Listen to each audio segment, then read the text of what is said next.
Movie time with John DeSando and his friends online. So everything is gonna be just fine. From the top down to the bottom. He's gonna let you know if you should stay home or if you should go. Might even yell if it's a spectacle. From San Francisco to Long Island. 'Cause nothing's better than a motion video. All right. It's Movie Time is produced and hosted by John DeSando. Listen to broadcasts and shows Fridays at 4:01 and 8:01 p.m. on 90.5 FM.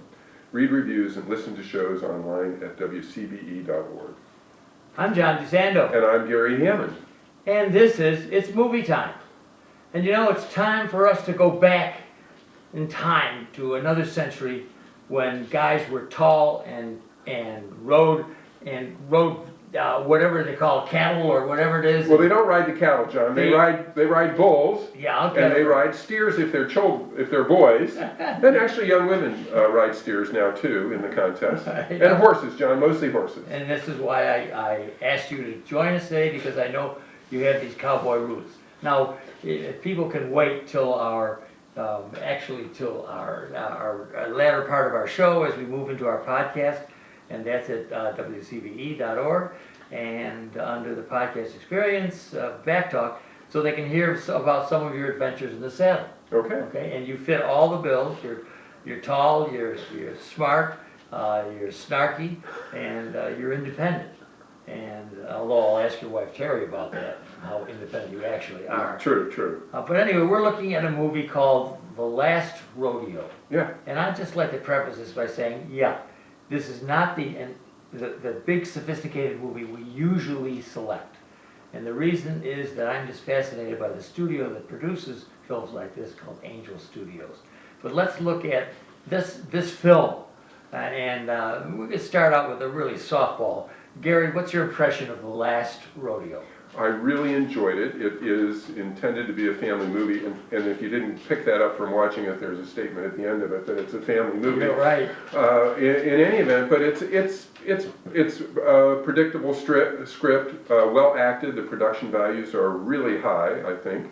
The Neil McDonough, I think is his pronunciation. I know him from other movies and other shows, Right. And have always liked him. He usually plays a tough guy, and he certainly is a tough guy here. Yeah, but he can switch over to a nice guy. Oh yeah, he's got a really soft side that you see, but soft guys ride bulls too, John. Yes, they do. And in fact, even I think his opponent in this is actually a rider. Yeah. Yeah. Billy. And they had real bull riders from the rodeo circuit and the professional bull riding circuit in the movie with bit parts, and they did well. Yeah. Now there's no CGI in this, and they do have shots of them riding the bull, and it's of course going to be a body double. I don't Yeah, I believe that. And in some of the scenes, it was extraordinary how real it was in certain things where he, the star, is apparently on the bull, visually on the bull, and in very dangerous circumstances. So, did they have real bull riders in there? Yes, they did. Did they have a stuntman for him? You can't tell it. Yeah, and I think his opponent, who was actually a rider, was kind of a cute kid. Yeah. And they did a good job selecting him to make the kid look even younger. Yeah. And for him to look at the season, because he's got the square jaw and the steely blue eyes, and I mean, this guy, it was made by the good Lord to look like he belonged in the saddle. And the kid doesn't look like he should even be there. He doesn't. And the star looks like he should definitely be there, except that he's too old. And you know he's too old, but he still looks like he's supposed to be there. And the kid is like, is this kid out of middle school? I know, but and he was the champion for the last year. Mm-hmm. Yes. Of the PBR. Yes. The Professional bull riding, I believe. Yeah, professional bull riding. And so he's back again, and the deal is, look, come on, you want a tearjerker? His grandson has to have an operation on his brain. And it's very expensive. And they've already sold the land from the ranch, and they've got to pay hundreds of thousands of dollars. Yeah, right. And what's he going to do? Because he's not going to ask for help. You know, that's one of the parts that I really liked about this movie, is as sweet as it is, he is not sweet about his independence. And he wouldn't tell anybody. Once people found out that he was riding for his grandson, they're not gonna fix the race. But boy, the sympathy turned right to him, because there are a lot of young punks who, you know, who is the 60-year-old guy who thinks he could possibly compete, huh? He's only 50, John. Well, but he is in the film. In the movie, yeah. Yeah. He's 50. And Neil is only 50? Yeah. Is that right? Yeah. Boy, he looks older than Yeah. that. Well, That's it's the really white hair. He's always had white hair, John. He has, okay. You have white hair, John, but you I look do. younger than he does. Yeah, well, thank you very much. Well, I didn't realize that. I thought he was the same age as the character. Yeah. But anyway, he plays a character who is 60. Yes. And not unexpected, everybody's cynical about whether he could possibly make it. And look at, Gary, I want to tell you one of the motifs here is time. Yeah. And we're talking 8 seconds on that bull.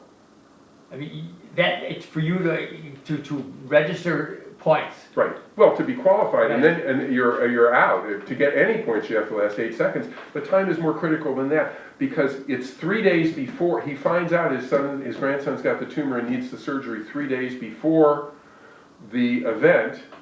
The event is happening while the surgeries and treatment are Yes. ongoing. Yes.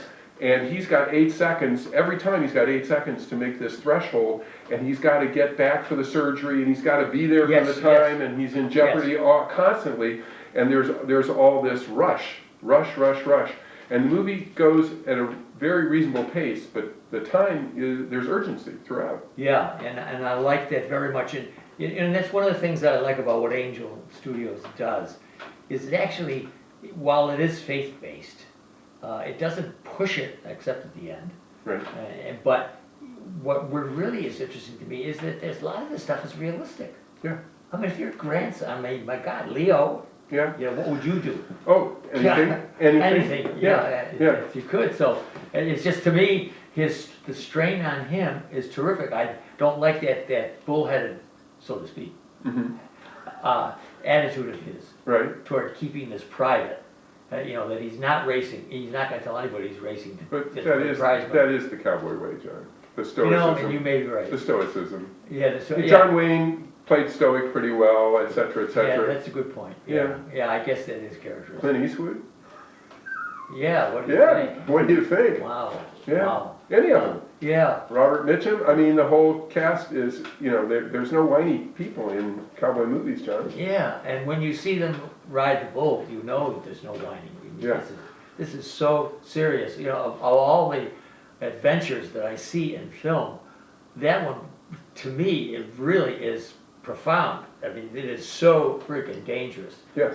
And when you see how that bull kicks after you're off it, you gotta get, these guys scramble like long distance runners Yeah. just to get out of the way of that bull. Yeah. So it's a pretty neat, and you know, in Tucson, I lived in Tucson, I went to a few rodeos. Right. But I didn't get as close as this movie gets True. to everything that's going on Right. there. They're right in there with the camera. Yeah, they are. And you feel like you're right there too. Yeah, and you do, and they really, that's one of the things you mentioned in the introduction to Angel Studios, is they really do have high production values. One of the things that I thought was amusing was, that house is pretty terrific. Yeah. But I guess he has 2 mortgages on it. Yeah. That's pretty good looking for a cowboy. Yeah. Whoa, well, that's, yeah, Neil McDonough, and we're going to, as we get into our podcast, and talk a little bit more about some of the Angel movies. Now, one thing at the end, you and I both noticed that at the end he has a speech about if you somehow identified with what happened in this film, Right. and it was one of the motifs was the father-daughter, Mm-hmm. which you could ignore. You don't even have to think about it unless somebody points it out to you. Right. That this film is not. I mean, how do you feel about that? Well, I have a very close relationship with my daughter, and I related to that very much in terms of his concern for her and concern for her son. Well, I feel that way with respect to each of my grandchildren, Yeah. each of my children, but the relationship with my daughter is special. And I have 5 daughters, and one of them is. Oh my goodness! No, and one of them is estranged. Uh, So I do know the strain that a father can feel with a daughter, Mhm. and how much you're willing to do for your kids. And I thought it brought out really, really, really well. the point that you did make, and I know it's implied in all this, is that after he had had a drunken ride, he hurt himself.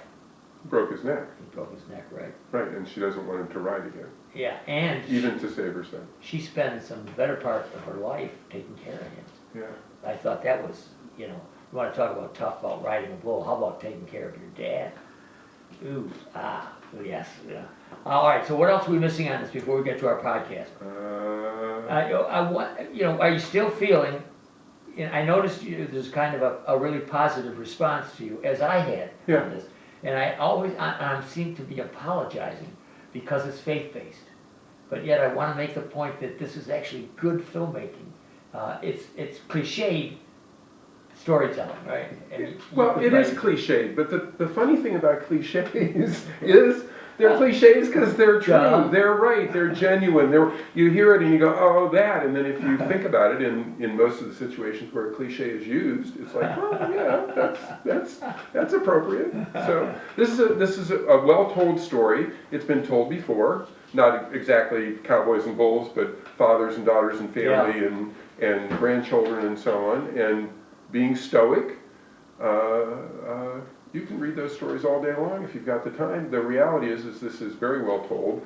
I enjoyed it very much. I was a little bit reserved in part at the beginning because it was so predictable, and yet, as a whole, it was totally entertaining, and I'm really glad that we saw it. And I encourage people to see it. And here we are on It's Movie Time. We're actually extolling the predictable. Yeah. We usually like to look for the quirky, the odd story and so on. This one, I think we're so right. From practically the first breath, you say, I think I could write this script. There it goes. But there is something in that. And I think a combination of faith, which they really underplay, but which his partner has and speaks about. And which he acquires. Yeah, and which he does acquire. And he has turned away from God, if we dare say it. I think he mentions it once, and because of his injury. Because of his wife dying. And excuse me, yes, of course, who does appear right in the film. His current wife appears in the film. Right. Yeah. So go ahead. Any final thoughts on it for our audience? No. So am I inferring from you that this would be a good family film? Yes. Boy, I think so. Oh, I'm sorry if I didn't make it clear. No, you did. I said, sometimes I get lost in your train of thought, and this one I wanted you to know I didn't get lost, and that I actually made a conclusion. This might be one of the only films of summer that is really good for a family. It's called The Last Rodeo. It is. And go see it if you get a chance while it's still in there. And it's great on the big screen because the bulls are Oh, really big. talk about impressive. Yeah. It's movie with John DeSando and his friends online. So everything is gonna be just fine. From the top down to the bottom. He's gonna let you know if you should stay home or if you should go. Might even yell if it's a spectacle. From San Francisco to Long Island.